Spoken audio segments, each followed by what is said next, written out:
आईमध्ये आणि मुलांमध्ये एक दुरावा निर्माण होतो. याचं एक स्पेसिफिक कारण सुद्धा असतं.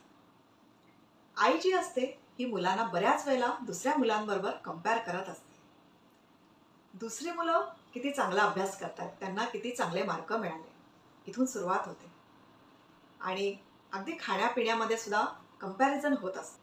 दुसऱ्या मुलांच्या अंगामध्ये कशा चांगल्या क्वालिटीज आहेत, ते कसे एखाद्या स्किल्समध्ये माहीर आहेत, अशा कंपॅरिझन्स होत राहतात.